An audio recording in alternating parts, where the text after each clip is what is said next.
हरे कृष्णा राधे राधे दोस्तों, आज की इस भागवत गीता में आप सबका स्वागत। तो हम श्री भागवत गीता स्टार्ट करते हैं डे 3। एंड आप लोग मेरी वीडियो पे व्यूज़ नहीं ला रहे हो तो गाइज़ प्लीज़ मेरी वीडियो को सब्सक्राइब और व्यूज़ ज़रूर लाना।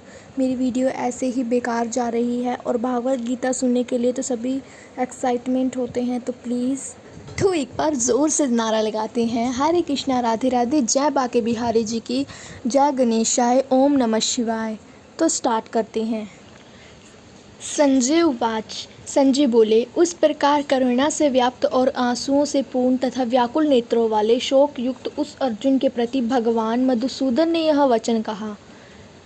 श्री भगवान अनुवाच। मतलब श्री भगवान बोले, हे अर्जुन, तुझे इस असमय में यह मोह किस हेतु प्राप्त हुआ, क्योंकि ना तो यह श्रेष्ठ पुरुषों द्वारा आचरित है और न स्वर्ग को देने वाला और ना ही कीर्तकों को करने वाला ही है। इसीलिए हे अर्जुन, नपुंसकताओं मत प्राप्त हो, तुझे यह उचित नहीं जान पड़ती। हे परंतप, हृदय की तुच्छ दुर्बलता को त्याग कर युद्ध के लिए खड़ा हो जा।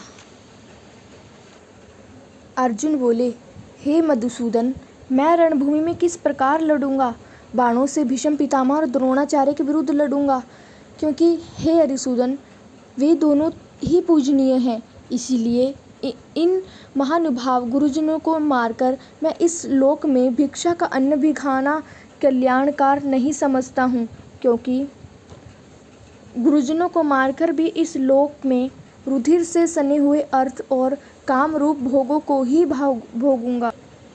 हम भी यह भी जानते हैं कि हमारे लिए युद्ध करना और ना करना, इन दोनों में से कौन सा श्रेष्ठ है, अथवा यह भी नहीं जानते कि उन्हें हम जीतेंगे या हमको वे जीतेंगे।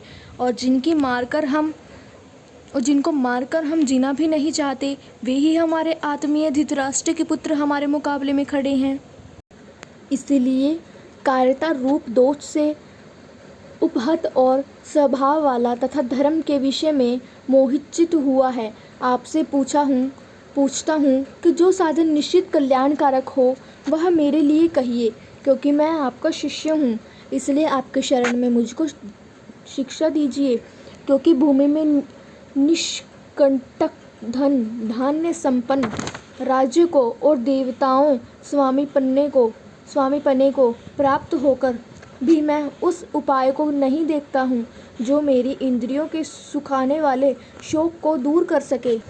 सृंजय बोले, हे राजन, निद्रा को जीतने वाले अर्जुन अंतर्यामी श्री कृष्ण महाराज के प्रति इस प्रकार कहकर फिर श्री गोविंद भगवान से युद्ध नहीं करूँगा, यह स्पष्ट कहकर चुप हो गए। हे भरतवंशी धृतराष्ट्र, अंतर्यामी श्री कृष्ण महाराज दोनों सेनाओं के बीच में शोक करते हुए उस अर्जुन को हंसते हुए यह वचन बोले।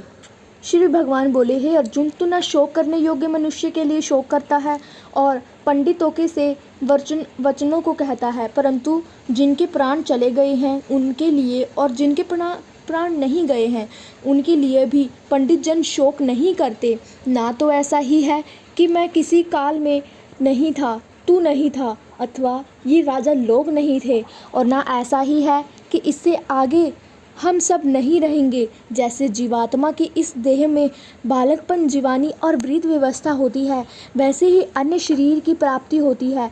उस विषय में धीर पुरुष मोहित नहीं होता। हे कुंती पुत्र, सर्दी गर्मी और सुख दुख को देने वाले इंद्रिय और विषयों के सहयोग को तो उत्पत्ति विनाशील और अनित्य है। इसीलिए हे भारत, उनको तू सहन कर, क्योंकि हे पुरुष श्रेष्ठ, दुख सबको समझने वाला जिस धीर पुरुष को ये इंद्रिय और विषयों के सहयोग व्याकुल नहीं करते, यह मोक्ष के योग्य होता है। अतः वस्तु की तो सत्ता नहीं है और सत्ता का अभाव नहीं है। इस प्रकार इन दोनों का ही तत्वज्ञानी पुरुषों द्वारा देखा गया है।